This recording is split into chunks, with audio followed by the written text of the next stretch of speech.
podcast de la vente où tout tourne autour de la vente. This is the Sales Podcast where it's all about sales.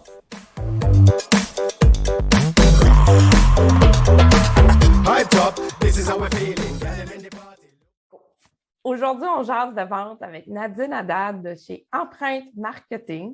Salut Nadine! Bonjour Geneviève! Comment ça va? Ça va très bien, toi?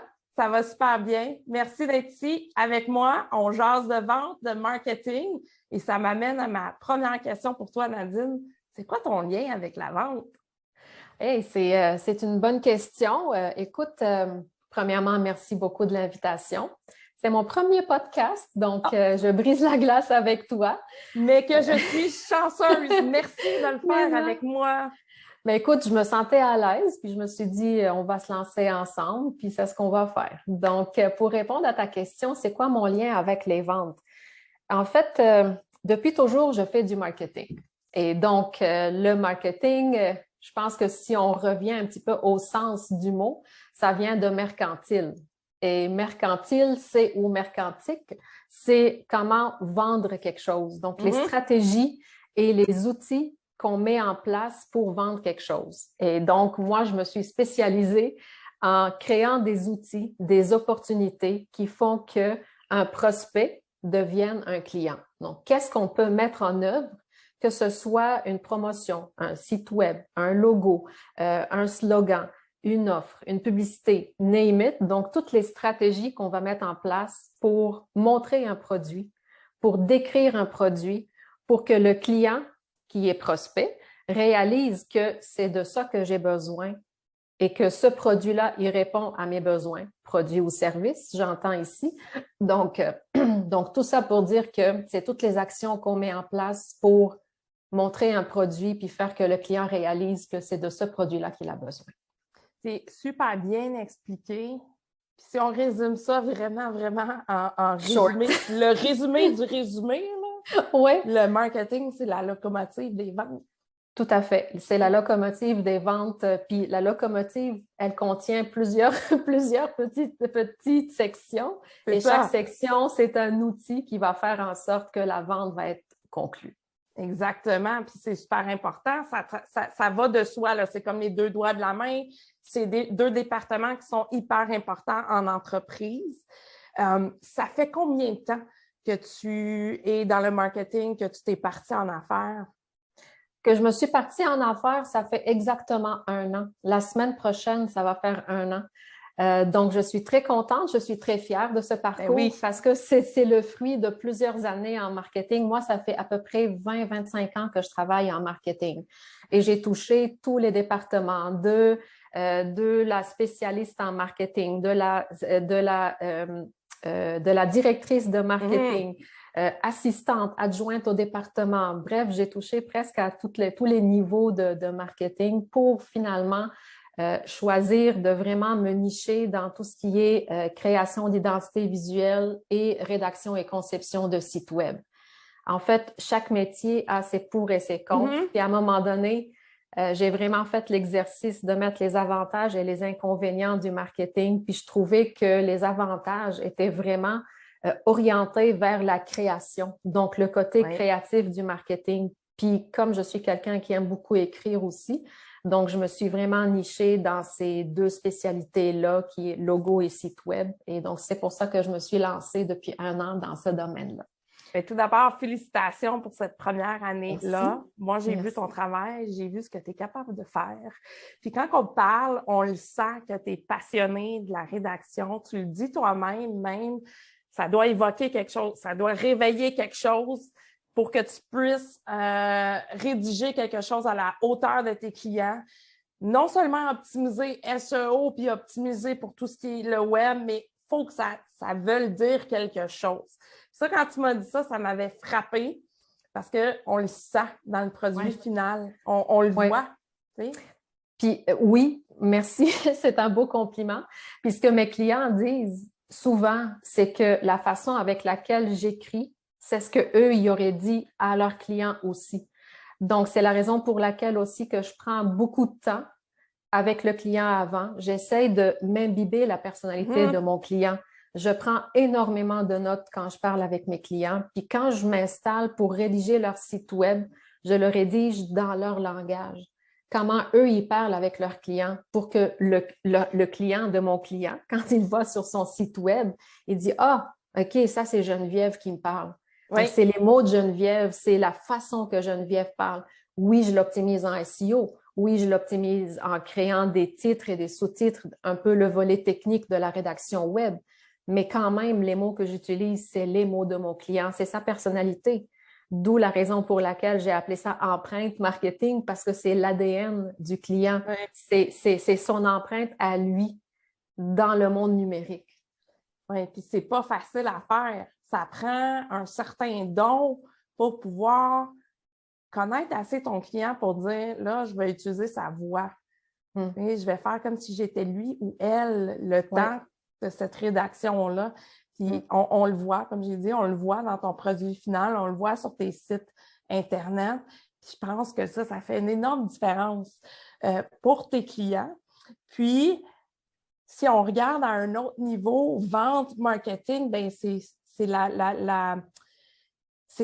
que le marketing doit être aussi. Puis on ne le voit pas dans certaines entreprises. Il y a des fois que le message est véhiculé, oui, mais pas dans le bon ton, pas dans la bonne voie. Ce qui m'amène à te poser la question, quand tu étais en entreprise, de mon côté, j'ai travaillé au niveau des ventes pendant 20 ans et j'ai souvent remarqué un gros fossé entre le département marketing et le département en vente. Est-ce que toi, tu as vécu ça de ton côté? Oui, en fait, c'est deux départements qui sont supposés travailler ensemble, pas travailler un contre l'autre. C'est ça. Par contre, le département des ventes pour les entreprises pour lesquelles j'ai travaillé, ils avaient vraiment juste l'objectif en point de vue. Là. Eux autres, ils voyaient juste l'objectif. On ne vend pas, donc le marketing ne fait pas une bonne job. Le marketing, sa job, c'est un travail de longue haleine.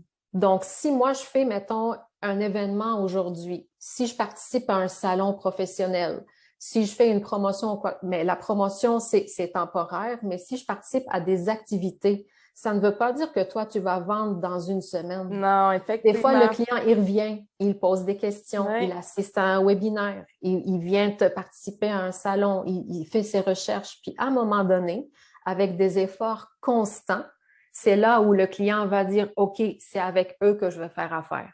Mais à ce moment-là, tout au long de ce processus-là où le marketing met de l'avant un produit, c'est le travail du vendeur de venir nourrir cette information-là, de venir sécuriser le client dans le sens que il va être pris en charge, le service à la clientèle est là, les formations vont être là, je suis disponible pour répondre à tes questions et là, la vente va être conclue.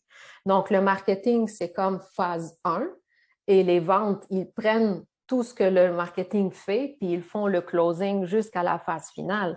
Donc, c'est un travail un peu à la chaîne qui est continu. Donc, il y a quelqu'un qui met quelque chose en avant, puis l'autre qui prend ça, puis l'amène au point d'arriver. C'est comme une course, là, je te passe le bâton, puis tu continues la course. Exactement, c'est comme une course à relais, puis des fois, il y a certaines étapes qui ne se passent pas comme qu'on le voudrait, ou qui se passent super bien, ou un peu moins bien, ça dépend, parce que là, tu as la personnalité du client qui rentre en ligne de compte dans ce processus-là. C'est trop facile, selon moi, de dire le marketing n'a pas fait sa job correctement, les leads ne sont pas de bonne qualité. Ça peut arriver, là, mais c'est souvent pas la majorité du temps. Il y a des fois, c'est juste une question de timing. Le client n'est pas prêt. Mais là, ça devient, comme tu expliquais, ça devient la responsabilité du vendeur de suivre ce client-là jusqu'à temps qu'il devienne prêt. C'est ça. C'est ça la game. C'est comme ça que ça se passe. Fait que tant que le marketing fait du contenu qui est pertinent, le reste, ça s'en va dans le cours des ventes, selon moi. Puis encore là, ça dépend des industries aussi. Il y a certaines industries que c'est très difficile d'aller chercher puis vraiment cibler les leads parfaitement. Il y a certaines industries que tu vas avoir quasiment autant de leads de moins bonne qualité que tu en as de bons. Puis les proportions peuvent changer. Mais à ce moment-là, le message va être différent. Oui. Parce qu'un lead qui n'est pas bon, qu'est-ce qu'il dit qui n'est pas bon dans un mois ou deux? Est-ce qu'il n'est pas bon dans le sens, il s'est désabonné de ton infolette, il ne vient plus à tes événements, il a changé de domaine, il ne fait plus ça pantoute? ou il n'était pas juste prêt aujourd'hui au moment où toi, tu as fait cette promotion-là, ou tu as fait cet événement-là, ou ce séminaire ou autre. Donc, ce que le département vente doit un peu au marketing, c'est le feedback des événements. Donc, moi, je fais un événement, par exemple, puis il y a les vendeurs qui s'en vont là. Puis moi, j'aimerais savoir cet événement-là que moi j'ai fait, c'est combien qu'il a closé pour que je puisse savoir un peu mon retour sur investissement, premièrement. Deuxièmement, c'était quoi le profil des gens qui ont été closés pendant cet événement-là. Donc, peut-être que je ferai un autre événement, puis c'est un autre profil de client qui va plus adhérer à ça, puis qui va plus aimer ça. Donc, c'est le feedback. Donc, c'est vraiment une loupe. Exactement, c'est un 360. Ouais. Puis quand tu parles du feedback, là, je sais que c'est un défi pour les gens de marketing d'avoir ce feedback-là de la part des vendeurs. Tellement. Parce que c'est les vendeurs, cauchemar. Ben, c'est ça, les vendeurs, on n'est pas bons pour faire ça. Puis ça renchérit le problème de le fossé que je parlais tantôt, de le marketing d'un côté, les ventes de l'autre. Si on pouvait travailler un petit peu plus en équipe ou en collaboration, ben là, les résultats seraient tellement mieux pour tout le monde puis pour l'entreprise. Sauf que dans le day-to-day, c'est pas toujours facile à faire non plus. Mais ce feedback-là, il est tellement important pour que justement les gens du marketing puissent corriger le tir si jamais il y a quelque chose. Il nourrit la stratégie. C'est ça! C'est ça qu'il fait. Il nourrit la stratégie. Puis au lieu que vente et marketing soient dos à dos, puis chacun regarde son objectif de son bord, par rapport à moi, ils sont mieux d'être face à face puis regarder le même objectif qui est au centre. Puis comment les deux vont joindre leurs forces pour y arriver. Pas chacun de son côté, parce qu'à force de tirer, là, tu vas la briser, la corde. Là. C'est clair. Il faut vraiment regarder dans la même direction, vers le même objectif. Clairement. Puis, on dit il faut aussi avoir la volonté de le faire. C'est ça. Marcher main dans la main. Et quand on travaille pour la même entreprise, il faut ramer dans la même direction. Comme tu dis. Il n'y a pas de secret. Il n'y a pas d'autre façon de faire. C'est la façon de faire. Puis c'est pour ça que des fois, en entreprise, on va voir que c'est la même personne, directeur vente et marketing. Des fois, c'est deux personnes différentes. Ça dépend des marchés, ça dépend des services. Puis c'est compréhensif aussi pourquoi les deux existent. Est-ce que tu as déjà travaillé en vente ou tu as toujours été du côté marketing? J'ai toujours été du côté marketing. J'ai été impliquée, disons, dans certaines décisions de vente, mais j'ai jamais été dans le volet vente en tant que tel. Je pense que mon côté créatif, mon côté plus festif ou organisation a fait en sorte que j'ai pas vraiment eu la chance de toucher aux ventes. Mais étant toujours dans le domaine du marketing, j'ai quand même frôlé. J'ai flirté avec les ventes sans nécessairement être en couple avec, disons. Là. Fait que, oui et non, je te dirais, Mais c'est bien dit, flirter, parce que moi, je me rappelle de certaines entreprises où j'ai travaillé que le directeur ou la directrice marketing venait nous consulter, nous, les vendeurs, puis j'appréciais tellement ces moments-là que quand la personne, soit elle m'appelait ou elle m'envoyait un courriel puis elle me disait « Comment ça s'est passé ton dernier trimestre? Qu'est-ce qui te manque au niveau marketing? Quel outil je pourrais te générer qui pourrait t'aider à aller chercher des nouveaux clients et augmenter les ventes? » Ça, c'est une belle façon de travailler. Moi, je demandais, dans mon dernier emploi, je demandais à mes collègues un rapport d'événement. Parce que moi, j'étais des fois dans l'événement, j'étais présente physiquement, mais des fois, je ne l'étais pas. Puis les clients, c'est les vendeurs qui les connaissent. Moi, si M. Robert y arrive aujourd'hui, moi, je ne le connais pas, mais je vois mon vendeur qui s'en va serrer la main, donner une accolade, il parlait comment vont les enfants, la famille, comment était ton match de soccer. C'est lui qui le connaît, moi, je ne le connais pas. Donc, c'est important que le vendeur m'envoie un rapport. On a eu, je donne un exemple, 500 nouveaux clients, par exemple, 150 existants qui sont juste venus nous dire allô. De cela, j'ai envoyé, je ne sais pas, 100 offres ou 100 soumissions. J'ai besoin de ce feedback-là pour savoir qu'est-ce que mon événement a donné pour que je corrige. j'améliore ou que je fasse autre chose aussi, là, parce que des fois, rester à faire la même chose tout le temps avec un résultat qui est tout le temps le même ne fait pas en sorte que ni les objectifs vont être atteints, ni le défi de faire les choses différemment. Il faut se différencier de la concurrence aussi, là. Donc, c'est pour ça, c'est vraiment important. La discussion, la communication, vente et marketing est super importante. Ben oui, le transfert d'informations, le Tellement. transfert de connaissances. Tellement. Puis, il n'y a pas de formule magique qui existe ni en vente ni en marketing. Chacun des événements, peu importe la nature de l'événement, ben tu peux avoir des succès comme tu peux avoir des gros flops ou des échecs. Tout à fait. Il faut comprendre pourquoi.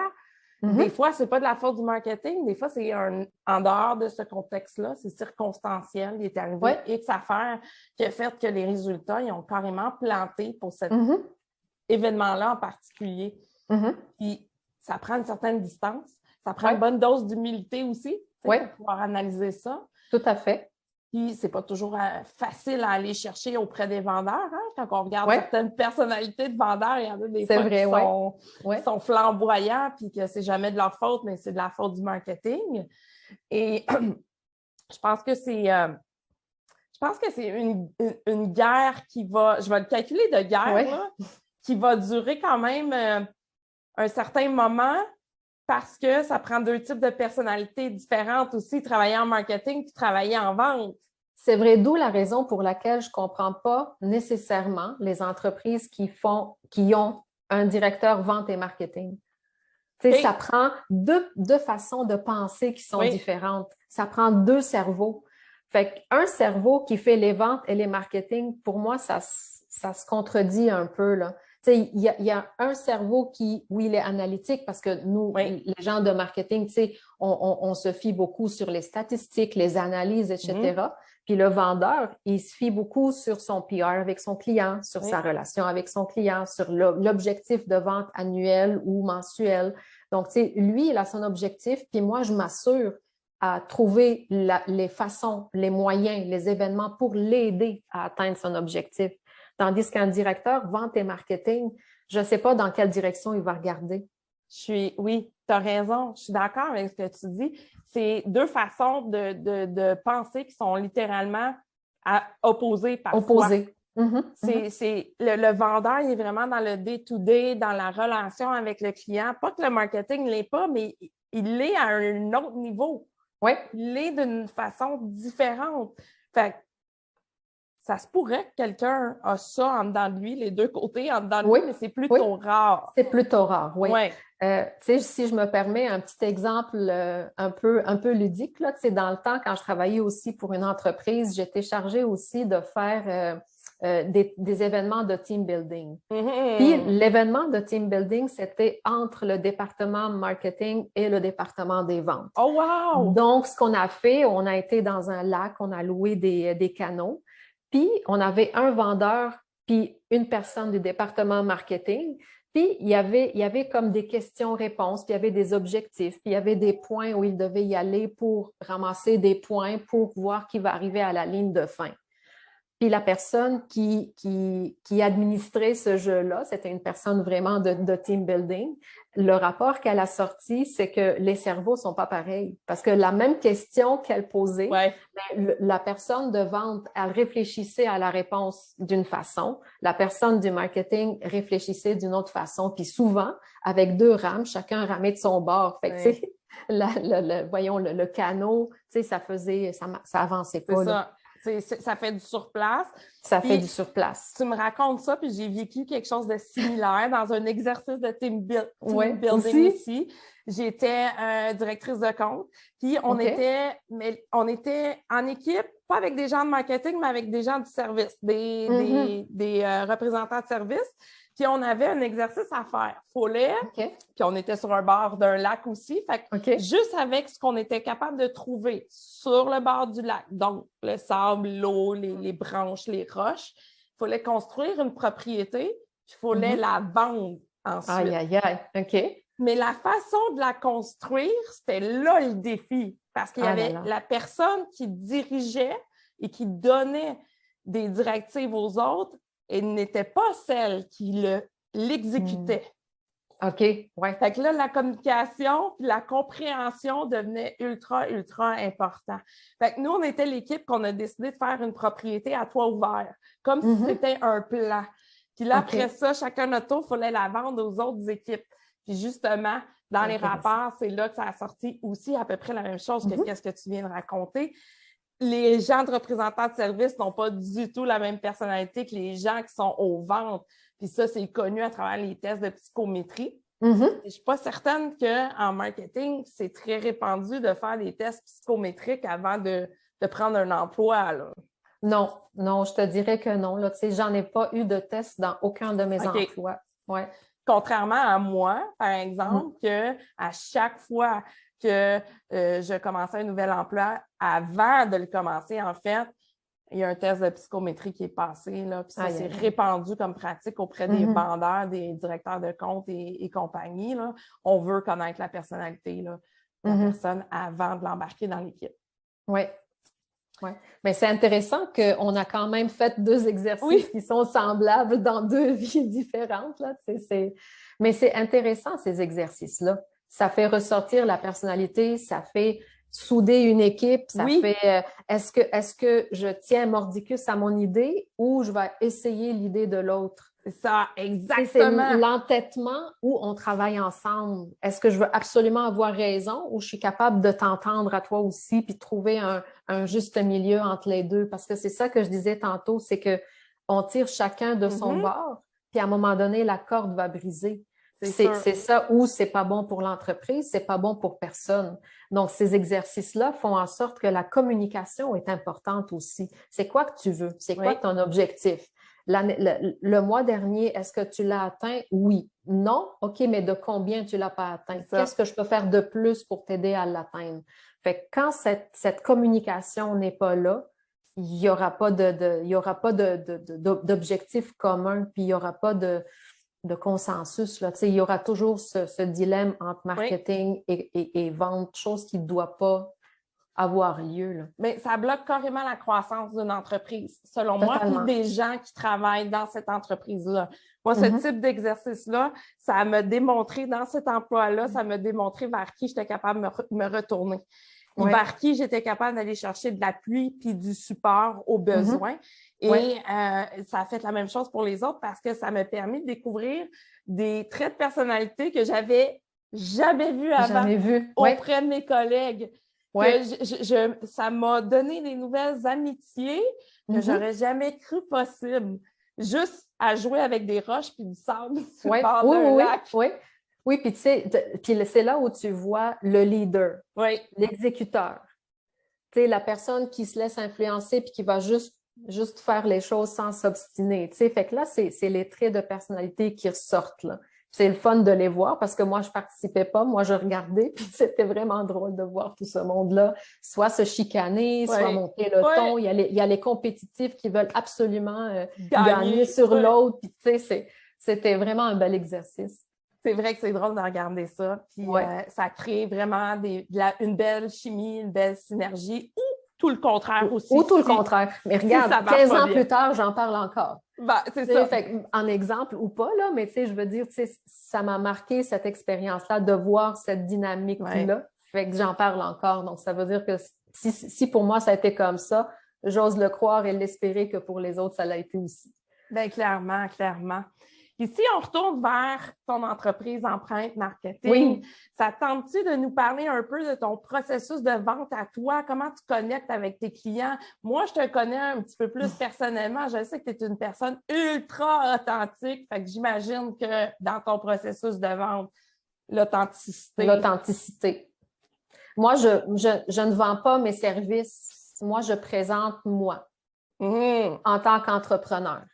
Puis, je veux travailler avec des personnes qui ont les mêmes valeurs que moi, qui sont authentiques, qui ont envie de réussir, qui sont dans la bienveillance, dans l'accompagnement, dans l'encadrement, parce que ça, c'est ma personnalité. Puis j'ai envie de travailler avec des gens qui ont les mêmes valeurs.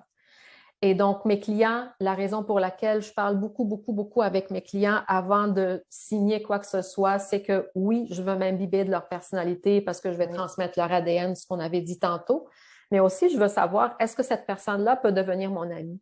Mhm. Peut-être que j'y vais un peu loin, mais c'est pas nécessaire que je devienne amie avec tous mes clients, mais je me dis, dans la vraie vie, là, si je rencontre cette personne-là dans un café, est-ce que ça me tente de prendre un café avec elle? Si ma réponse est oui, dans ma tête, là, c'est qu'il y a Ouais. déjà une belle énergie, il y a déjà un intérêt, il y a déjà un lien, une chimie avec cette personne-là qui va faire en sorte que je vais prendre le temps de parler avec elle, Mhm. prendre le temps de la découvrir, etc. Puis à date, tu sais, je faisais l'autre jour, d'ailleurs, j'ai fait une publication là-dessus, que je regardais le profil de mes clientes. Ouais. Puis je me disais, coudonc, elles me ressemblent toutes un peu, ou Oui, tous un oui, peu. oui. Tu sais, il y a un petit bout de chaque client ou cliente qui vient me rejoindre. Et donc, je trouve que je choisis mes clients aussi, ou c'est eux qui me choisissent. Mais il y a ce quelque chose qui fait en sorte que c'est plus avec moi qu'ils veulent travailler, puis ils font confiance à mes services, puis ils sont en sécurité que je vais être là tout le Ouais. temps. Ils se sentent en de bonnes mains Oui. et bien accueillis, bien servis, bien écoutés, ma disponibilité, mon authenticité, mon ouverture, puis le temps que je leur accorde, c'est vraiment important. J'ai pas une cliente ou un client qui m'ont dit on s'est senti bousculé Ouais. ou on a senti que tu avais d'autres choses à faire. Mhm. Tout le monde me dit merci du temps que tu m'as accordé. Ben, puis Puis ça vaut toute l'heure du monde quand on est en affaires, puis tellement, qu'on entend ça de la bouche de tellement. nos clients, c'est Oui. qu'on a fait quelque chose de bien. Puis, dans ta façon de décrire, est-ce que cette personne-là serait mon amie? Tu me fais sourire quand tu dis ça, parce que j'ai la même approche, moi aussi. En tant qu'employée, c'est ça qui me dérangeait à un certain Ouais. moment donné, tu sais, dans un territoire fermé, que Mhm. c'est toujours les mêmes clients. Quand Mhm. tu t'entends pas bien ou moins bien avec un certain type de personnalité, mais tes chances de lui vendre diminuent drastiquement. Tellement. Tandis qu'à l'inverse, quand la chimie est là, ben là, la magie, elle se présente. Oui, Puis là, les oui. idées se combinent, les personnalités se combinent, puis c'est bon pour les deux parties Tout à impliquées. fait. Moi, je dis l'énergie. Quand il y a Oui. une belle énergie entre deux personnes, tu parles de tout puis de rien.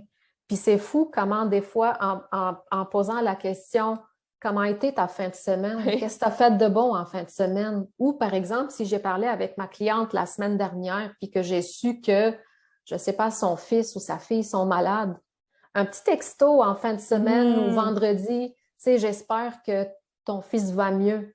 Tu sais, c'est pas beaucoup, c'est pas demandant, c'est pas beaucoup d'engagement, mais c'est juste une petite pensée qui va faire que la cliente va dire, mon Dieu, elle s'en rappelle. Tu sais, c'est important pour elle que mon fils a été malade parce que puis là, je m'excuse, j'ai coupé court notre discussion parce que mon fils, blablabla. Mais il n'y a pas de problème, on est tous des humains. Et donc, ça, c'est important, cette relation, cette valeur que c'est pour ça que je dis que est-ce que cette personne peut devenir mon ami? Parce que mon ami, je vais demander comment va ton fils. Ben oui, Je fais la ben même oui. chose à ma cliente. Ben oui, puis ça reste que c'est des relations, là. Tu sais, c'est des Tout à relations fait. d'affaires, c'est des relations d'humain à humain. Oui, Chaque petit geste, aussi petit soit-il, compte. compte énormément. Oui, oui. Puis, comme je travaille beaucoup avec des solopreneurs ou des entrepreneurs, ben c'est aussi des personnes qui, comme toi et moi, travaillent tout seuls.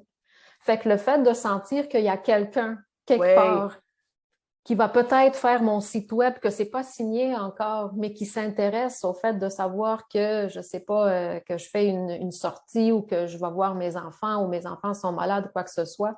Juste ça, ça crée un lien et une confiance qui va faire que mes services vont Ouais. passer de façon plus simple et plus authentique parce que tu as créé cette confiance qui va au-delà d'un simple contrat. Exactement, un simple contrat d'affaires. Puis, dans le cas d'un travailleur autonome, là, un site web, là, c'est un big deal. C'est un Mais une ouais, grosse étape. ouais. Et une grosse Souvent, dépense, la grosse, dé- première. grosse dépense, grosse étape. Souvent, Ouais, on ne sait pas qu'est-ce qu'on ouais. veut. Mhm. On a besoin d'être guidé. On a besoin de quelqu'un qui va nous accompagner Mhm. de la bonne façon. Ouais. Mais tu sais, c'est drôle que tu dises accompagner. J'ai reçu aussi plusieurs clientes qui viennent de se lancer.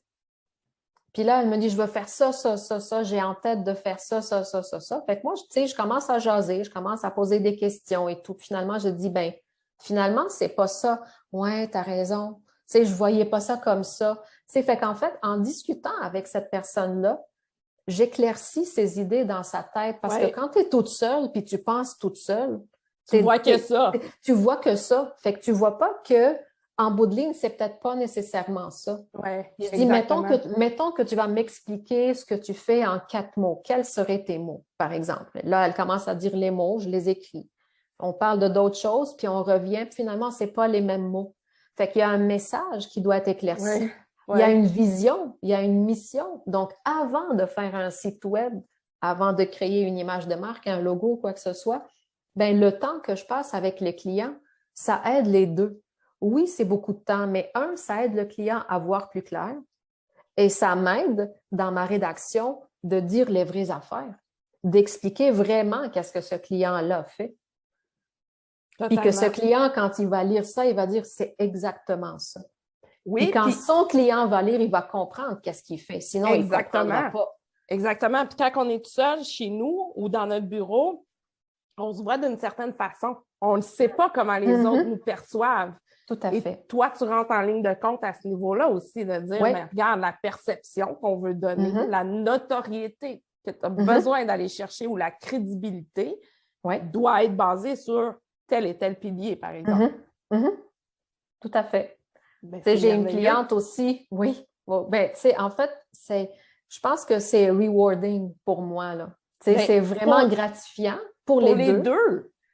Parce que pour moi, je me dis, j'ai compris qu'est-ce qu'elle veut. C'est ça. Et je l'ai aidée à éclaircir son message. Et pour elle, c'est comme un brainstorm à voix haute qu'elle fait. La semaine dernière, j'ai jasé aussi avec une cliente qui me dit que ses publications Facebook, elle n'a pas de like, elle n'a pas de vues, elle n'a pas ci, elle n'a pas ça. Fait que là, je discutais avec elle, puis là, j'ai dit, on va aller voir tes publications ensemble. J'ai rien compris de qu'est-ce qu'elle voulait dire. Elle disait, mais pourtant, ça, c'est clair. Pourtant, ça dit ça. Pour toi, c'est clair. Mais pour moi, client qui regarde un mur de publications avec plusieurs publications par jour et un fil qui se met à jour aux 2-3 secondes, ben j'ai pas compris qu'est-ce que tu me dis. Puis ta publication de 2 pages et quart, tu m'as perdu à la 4e ligne parce que je comprends pas qu'est-ce que tu veux dire. Mais ça, parce que je ris. C'est triste, mais drôle. Mais ça arrive tellement souvent. Tellement. Puis t'as raison. Ça, c'est quelqu'un qui est trop dans sa perception, qui est trop dans sa tête, puis qui n'est pas capable de sortir de là, puis de dire comment est-ce que ce contenu-là est perçu. Moi, je le comprends parce que je maîtrise mon sujet ou ma discipline sur laquelle je suis en train de faire une publication. C'est ça. Mais pour quelqu'un qui ne le maîtrise pas, est-ce que c'est clair? Est-ce que, tu sais, puis ça, d'avoir ce recul-là, c'est très difficile. Comment tu veux vendre ta masterclass si moi, je ne comprends pas c'est quoi ton cours et comment ton cours va m'aider? C'est ça. Quel problème que je vais pas c'est quoi le exact? Oui. Est-ce que j'ai besoin de ça? OK, oui, mais pourquoi? Moi, j'ai un problème de X. Est-ce que ta masterclass va m'aider à trouver des outils pour régler le problème X? Si la réponse est oui, puis je comprends que c'est intéressant, là, ton offre va m'intéresser. Là, je vais lire, là, je vais liker, là, je vais cliquer, voir plus, je vais aller m'inscrire, peu importe les actions que tu demandes. Mais si je ne comprends pas qu'est-ce que tu fais, fait que là, j'ai dit, on va faire l'exercice ensemble. Ce n'est pas dans mon mandat, mais encore, ça, c'est moi puis ma façon d'aider mes clientes. On a lu sa publication, on l'a retravaillée, on l'a toute refaite ensemble. On a fait un lien comme il faut parce qu'elle n'avait même pas fait un shortcut pour son lien. Fait que son lien était 4 lignes. C'était vraiment n'importe quoi. Fait qu'on a tout refait ça. On a créé une belle image, puis on l'a republiée. Puis elle a eu 16 inscriptions en 2 jours. Ah, voilà. Ça a fait toute la différence pour elle. Fait qu'elle me dit, mais je comprends pas. Pourtant, je l'avais bien faite. Fait que là, j'ai pris le temps d'y expliquer. Fait que ça fait partie aussi de l'accompagnement, de l'encadrement. Là, j'ai donné un exemple pour une publication, mais ça va de même pour un site web. Ben oui. J'ai des clients qui arrivent, qui ont fait leur site web eux-mêmes. Moi, j'applaudis les gens qui font ça.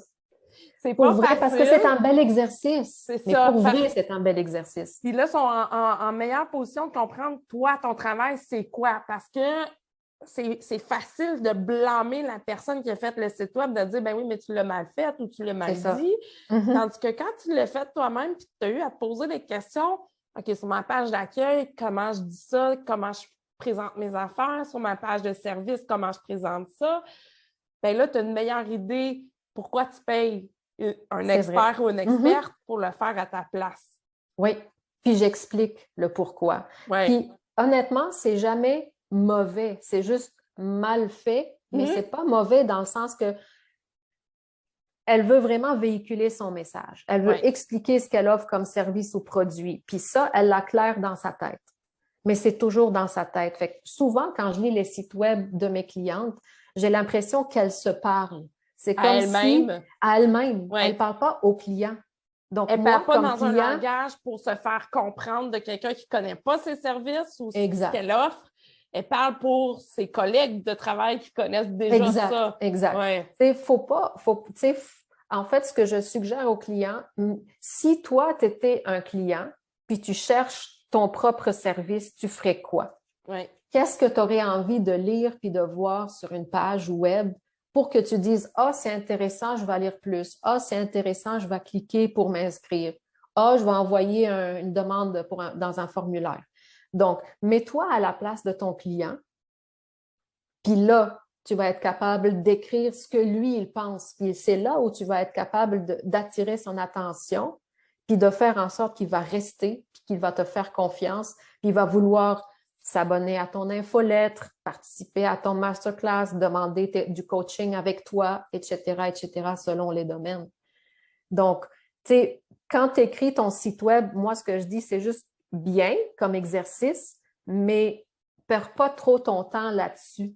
Si tu sens qu'à un moment donné, tu arrives à un cul-de-sac. Oui. Oui, puis c'est un excellent conseil de dire, mets-toi dans les souliers de tes clients ou tes futurs clients. C'est plus facile à dire qu'à faire par moment. Parce que souvent, c'est là qu'on va faire, mais je ne sais pas. Je ne sais pas qu'est-ce que le monde cherche. Je ne sais pas. Moi, je pense que c'est ça dans ma tête à moi, mais est-ce que dans la tête de mes clients, c'est vraiment ça? Puis c'est tout un exercice à faire, à décortiquer, puis à faire le parcours client. Moi, je rentre ça dans le parcours client, l'expérience client. Ce parcours-là, il est un peu différent pour chacun de nos clients, mais en gros, il y a des choses qui reviennent tout le temps. C'est les choses sur lesquelles on doit frapper. Puis d'être bien accompagné dans ça, je pense que c'est super important pour être bien représenté sur le web. C'est impossible de ne pas avoir de présence web aujourd'hui. Impossible. Ça prend ça. Ça prend absolument ça. Puis d'en avoir une bonne, bien positionnée, c'est le nerf de la guerre pour toutes les entreprises qui existent. Puis je dis aussi à mes clients que si tu n'as pas les moyens et si tu n'as pas l'intention d'avoir un site web de 4-5 pages, si tu as une seule page qui explique qui t'es pour connecter, parce que les gens veulent travailler avec l'entrepreneur avant de travailler avec l'entreprise, si tu expliques qui t'es, si tu expliques tes services avec un formulaire de contact, Calendly, etc., une page ou deux peuvent te faire vivre longtemps avec un site web de base comme ça, mais avec une présence web qui est importante, avec une image sur les médias sociaux aussi qui amène du trafic vers ton site web aussi. Quand les gens veulent en savoir plus, ils vont aller voir ton site web. Donc, c'est important d'avoir cette présence-là. Donc, oui, on va avec ton budget, on va avec tes besoins essentiels. Aujourd'hui, si tu n'es pas sur le web, c'est comme si tu n'existes pas. Exactement. Qu'est-ce qu'on fait à chaque fois que quelqu'un mentionne le nom d'un restaurant? Tu googles. Google, ben oui. C'est la première chose que tu fais. C'est comme si tu n'es pas né si Google ne te voit pas. Tu n'existes pas. C'est vrai, c'est bien dit. Google est pire que ta mère. Là. C'est lui qui fait que tu t'es présent. Oui, donc tu touches un bon point parce que des sites web, il y en a dans tous les prix. C'est pas tout le monde au départ, je parle, qui a le budget nécessaire. C'est un excellent conseil que tu amènes là, de dire une page, 2 pages, là, quelque chose de simple, mais qui fait le travail. C'est ça. Représente, parce qu'un site web, là, c'est comme un employé qui travaille 24 heures sur 24 pour toi. Oui, tout à fait. Il est ouvert, lui. Oui. Fait que les gens, à n'importe quelle heure de la journée, ils peuvent aller voir t'es qui, tu fais quoi. Ils peuvent décider de communiquer avec toi en sachant très bien que s'ils communiquent avec toi à 11 h le soir, ben tu vas répondre le lendemain matin. Oui, oui. Donc, c'est ultra important. Puis, ça fait longtemps que c'est important. Puis ça va continuer d'être important dans le futur aussi. Encore plus, selon moi, parce que là, le virage numérique, la transformation numérique qu'on a vécue dans les 2 dernières années seulement, ça a été accéléré. Oui. Oui. Mais c'est que le début, c'est vrai ce que tu dis, là. C'est juste que la pandémie a fait en sorte que tout le monde avait besoin de son site web hier. Oui.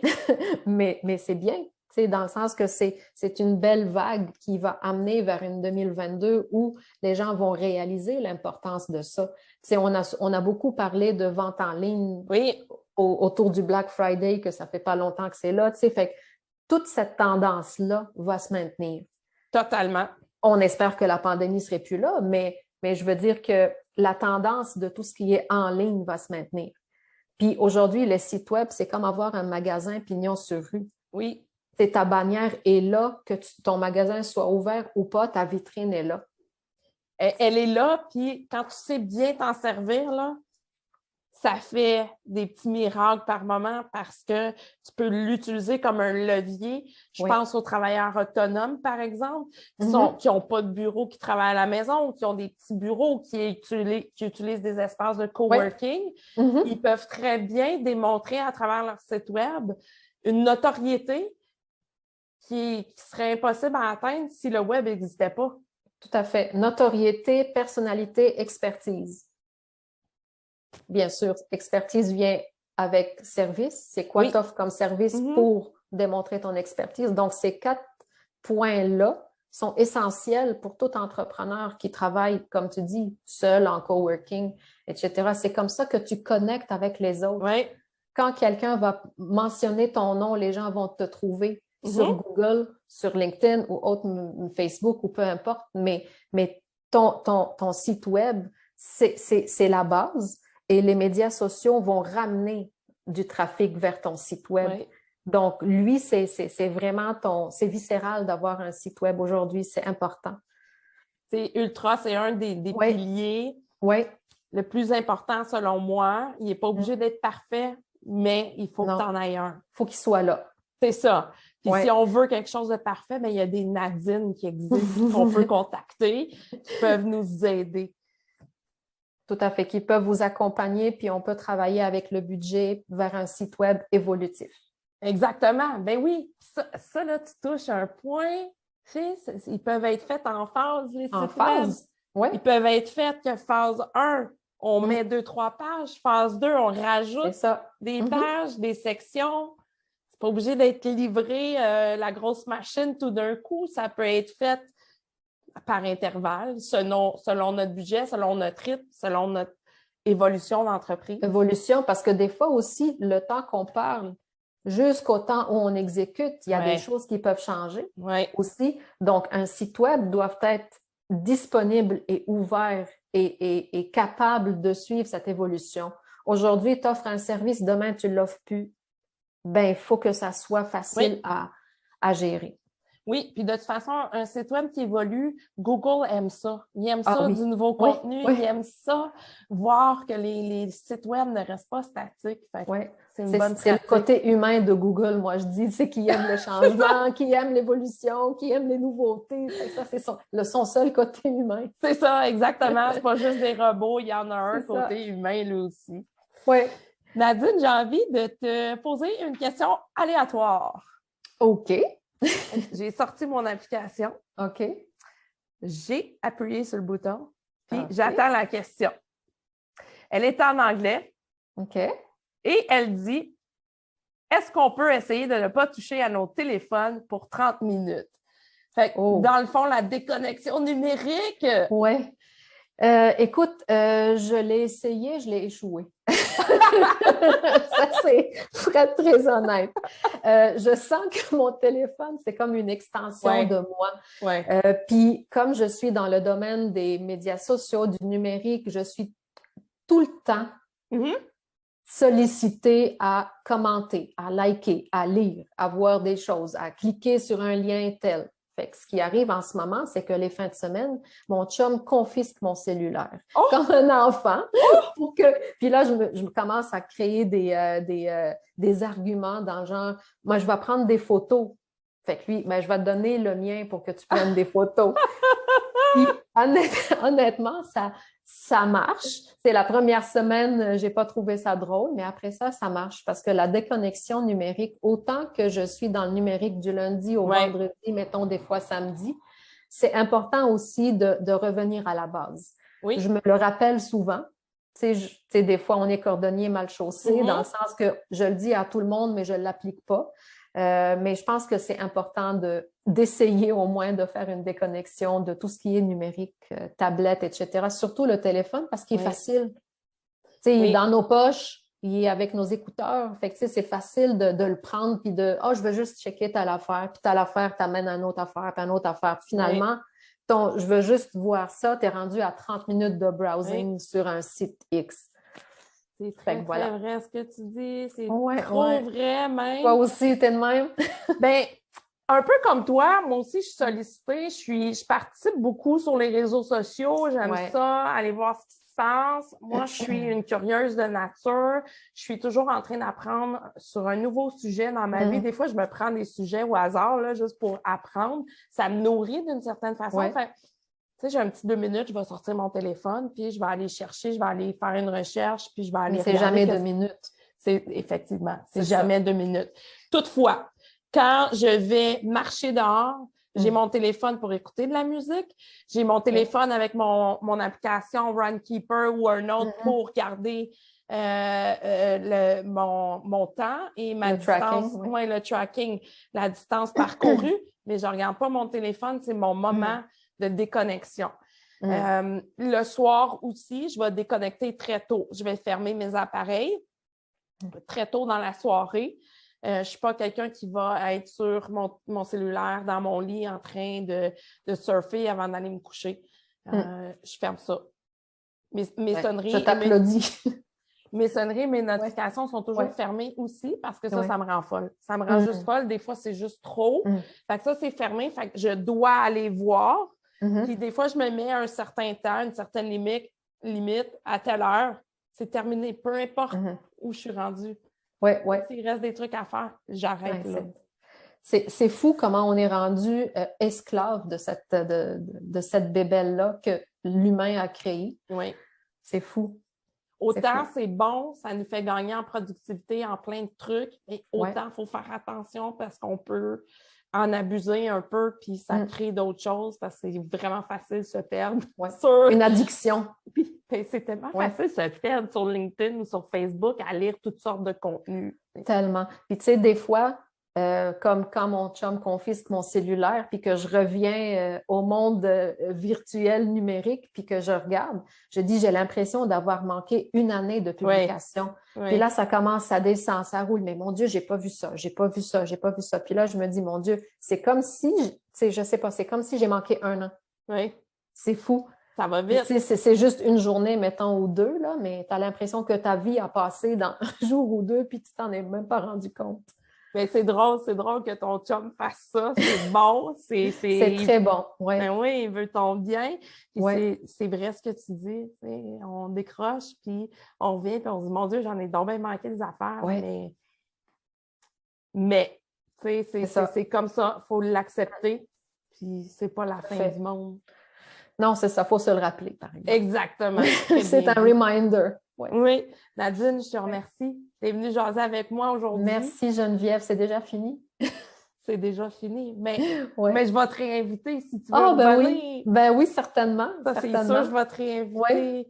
Fait que je te souhaite une belle fin de journée. Merci beaucoup. Puis je te remercie encore une fois. Merci, Geneviève. Salut. Bye. OK, bye!